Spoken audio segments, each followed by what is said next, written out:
నమస్తే, నేను మీ కుప్ప పద్మిని. ఇన్నాళ్ళు మీ సపోర్ట్‌ని నాకందిస్తూ, మీ ప్రేమని నాకందిస్తున్న ప్రతి ఒక్కరికి కృతజ్ఞతలు. ఇప్పుడు చూడబోతున్న ఈ వీడియో కూడా ఖచ్చితంగా మీకు ఉపయోగపడుతుంది. లైక్, షేర్ అండ్ సబ్స్క్రైబ్ చేసి మీ ఇష్టాన్ని, అలాగే మీ సపోర్ట్‌ని నాకందించండి. అలాగే ఈ వీడియో పట్ల మీ అభిప్రాయాన్ని కామెంట్ సెక్షన్‌లో కామెంట్ చేసి నాకు తెలియజేయండి.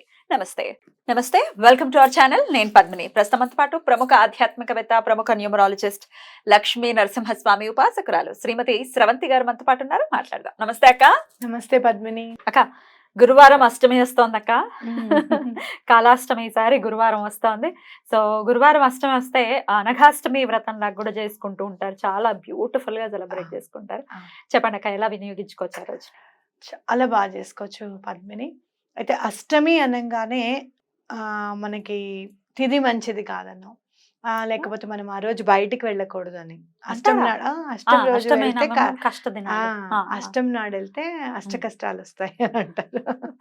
అయితే ఎందుకన్నారు అని అంటే గనక ఆ తిథి కేవలము ఆధ్యాత్మిక సాధనకి, పూజలకి మాత్రమే పరిమితము అనేది ఖచ్చితత్వంగా తెలుసుకున్నారు కాబట్టే మీరు బయటికి వెళ్ళకండి, ఇంట్లో పూజ చేసుకోండి అని చెప్పడం జరిగిందనమాట. కానీ అష్టమి రోజు బయటికి వెళ్తే అవుతుందా అని అంటే, ఒకసారి మేము మామూలుగా ప్రయాణం అవ్వాల్సి వచ్చింది. నిజంగానే ఇబ్బంది పడవలసి వచ్చింది. ఇబ్బంది పడవలసి వచ్చింది. నేను ఖచ్చితంగా అష్టమి రోజు మాత్రం వెళ్ళాను. కానీ ఆధ్యాత్మికంగా ఆ రోజు సాధన చేసుకుంటే మాత్రం చాలా మంచిది అని చెప్పుకోవచ్చు.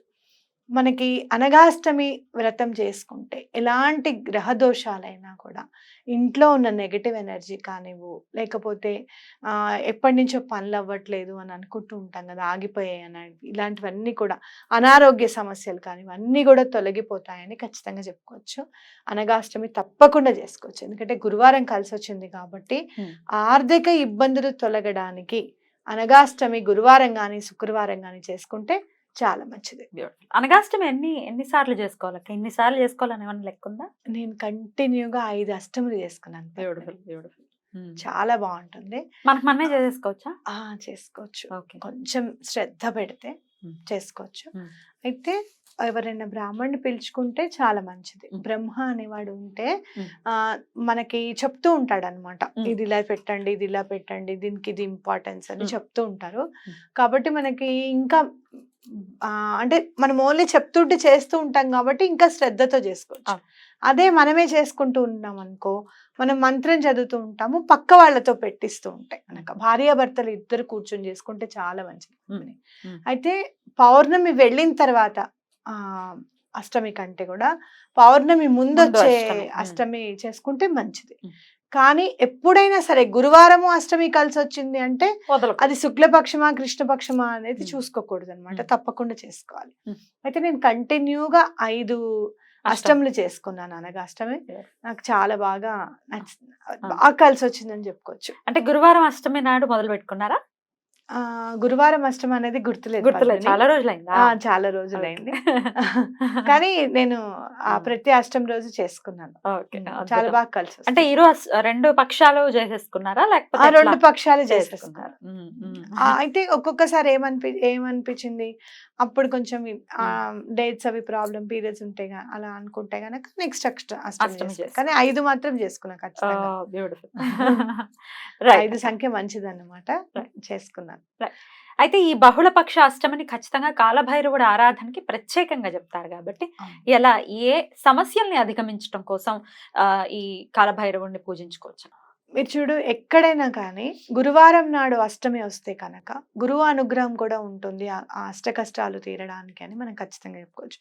అయితే ఇంకోటి కాలభైరవుడి గురించి ఎలా అంటే, శివుడికి మరొక స్వరూపంగా మనం భావిస్తే కనుక, అసలు కాశీకే ఆయన క్షేత్రపాలకుడు కాబట్టి మనని కూడా అలానే పరిపాలిస్తాడు ఖచ్చితంగా అని మనం అనుకోవచ్చు. అయితే కాలభైరవాష్టమి రోజే చేసుకోవాలి, ఆ రోజు కుదరలేదు అని అనుకోవద్దు. ఎలా అయితే మనము మాస శివరాత్రులు చేసుకుంటూ ఉంటామో అలాగే ఈ అష్టమి నాడు కూడా కాలభైరవుణ్ణి పూజిస్తే చాలా మంచిది. ఎప్పుడైతే మనం శివతత్వాన్ని గనక ఆకలింపు చేసుకుంటే, ఇది ఇలా చేసుకుంటూ వెళ్తే కనుక గురువు అనుగ్రహం అత్యంత శీఘ్రంగా లభిస్తుంది. ఎందుకు అనంటే మనకి నృసింహ సరస్వతి యతీశ్వరులు కూడా, అంటే మనకి గురు చరిత్రలో శ్రీపాద శ్రీవల్లభుల తర్వాత గాణగాపురం నృసింహ సరస్వతి స్వామి వారి చరిత్ర వస్తుంది కదా, ఆయన ఎప్పుడు కూడా శివుడికి సంబంధించిన రుద్రం చదవమని చెప్తూ ఉండేవారట.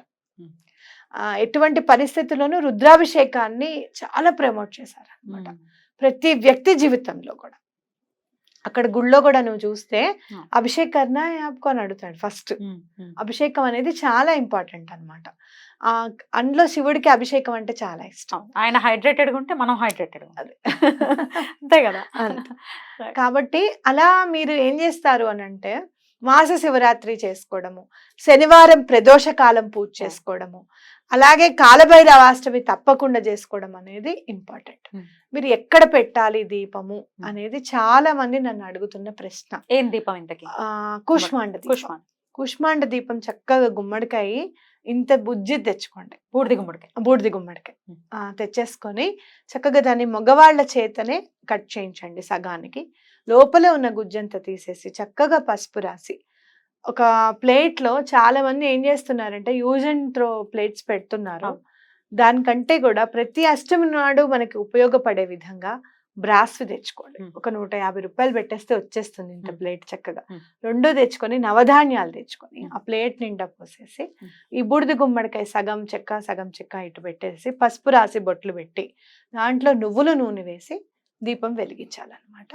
అలా వెలిగిస్తే గుమ్మానికి 2 వైపులా పెడితే చాలా మంచిది. బయట చక్కగా మీరు ఇష్టం, ఇంకా దాన్ని మీరు ఎలా అలంకరించుకుంటే కింద ముగ్గు వేసి ప్లేట్ పెట్టడం, చక్కగా పువ్వులు ముందు తుడిచేసేసి ముగ్గు వేసేసి మామూలుగా కూడా ముగ్గు వేసుకొని పెట్టుకుంటే చాలా మంచిది. సో ఇంటి గుమ్మాన్ దగ్గర కూడా పెట్టుకోవచ్చు. గుమ్మం అవతలే పెట్టాలి. మీరు ఇంట్లో దేవుడి దగ్గర కంటే కూడా గుమ్మానికి అవతల పెట్టుకుంటే ఎలాంటి నెగటివ్ ఎనర్జీ ఉన్నా కూడా వెళ్ళిపోతుంది. అలానికే మనకి ద్వారలక్ష్మి అని అంటారు. అక్కడ ఆ పాయింట్ ని కూడా ఎనర్జైజ్ చేసినట్టు అవుతుంది అనమాట. దీపము అని అంటే ఏంటి, మనకున్న నెగటివ్ ఎనర్జీని కానీ కర్మని కానీ తొలగింపజేయడం అనమాట. ఇలాంటివన్నీ కూడా మీకు ఒంట్లో బాగాలేదు అలాంటి వాళ్ళు కూడా పెట్టుకోవచ్చు, అనారోగ్యంతో ఉన్న వాళ్ళు కూడా పెట్టుకోవచ్చు, లేదు అంటే గనక ఆర్థిక ఇబ్బందులు ఉన్న వాళ్ళు కూడా పెట్టుకోవచ్చు. ఇలా మీరు 18 అష్టములు చేయండి, ఎంత బాగా కలిసి వస్తుందో. అయితే ఎక్కడైతే మనం అనగాష్టమి శుక్లపక్ష అనగా అష్టమి నాడు చేసుకుంటే మంచిది అనుకుంటున్నామో, కాలభైరవుడికి చేసే అష్టమి మాత్రం కృష్ణపక్షంగా చేసుకోవాలి. ఎందుకంటే మాస శివరాత్రికి సంబంధించి దగ్గరలో ఉంటుంది కాబట్టి రేపు వచ్చి చేసుకుంటే చాలా మంచిది. మర్నాడు తీయమంటారా దీపాలు? మర్నాడు తీయాలి. మర్నాడు తీసేసి చక్కగా ఏదన్నా నీటిలో కలపడం అనేది చాలా ఇంపార్టెంట్. కాకపోతే మనకి ఇక్కడ హైదరాబాద్ లో ఇప్పుడు మిషన్ భగీరథ అని చెప్పి అన్ని చాలా క్లెన్స్ చేసేస్తున్నారు. చెరువులందరినీ అన్నిటిని క్లెన్స్ చేశారు, చెత్తను వేయనివ్వడం లేదు. కాబట్టి ఎక్కడైనా మీరు తొక్కని జాగాలో చెట్ల దగ్గర వేయడం అనేది ఇంపార్టెంట్. నేనేం చేస్తానంటే ఒక చిన్న టబ్ పెట్టుకున్నాను, ఏదైనా నీళ్ళలో వేయాల్సి వస్తే ఫస్ట్ నీళ్ళలో వేసేస్తాను. ఆ టబ్ లో నీళ్లు పోసేసి అందులో వేసేస్తాను. ఎనర్జీ మొత్తం నీళ్లు అబ్జర్వ్ చేసేసుకుంటా. ఆ నీళ్లు మళ్ళీ బయటే పారబోస్తాను, ఇంట్లో చెట్లలో కూడా నేను వేయను. అప్పుడు మళ్ళీ కవర్లో పెట్టి ఎక్కడన్నా తొక్కని జాగాలో చెత్తలో వేయకుండా జాగ్రత్తగా ఎక్కడన్నా చెట్ల దగ్గర వేస్తాను. రైట్. ఈ విధంగా చేసుకోవాలి అష్టమి. ఏ నామంతో స్వామివారిని కావచ్చు అమ్మని కానీ కొలుచుకోవచ్చు? మీరు బాగా అంటే గనక కాలభైరవాష్టకం చదువుకుంటే చాలా మంచిది. అది చదువుతూ ఉంటేనే మనకి ఎనర్జీ అర్థమైపోతుంది అనమాట. మనకేం కాదు అనేది మనకు అర్థమవుతూ ఉంటుంది. ఎంత బాగా మనకి ఆ స్వామి మనకి హెల్ప్ చేస్తాడు అనేది కూడా మనం అర్థం చేసుకోవచ్చు. మీకు ఇంకా ఎక్కడైనా గుడి ఉంది కాలభైరవుడి గుడి, మన వాళ్ళు అధిగమించాలని మనస్ఫూర్తిగా కోరుకుంటూ thank you so very much అక్క. నమస్తే.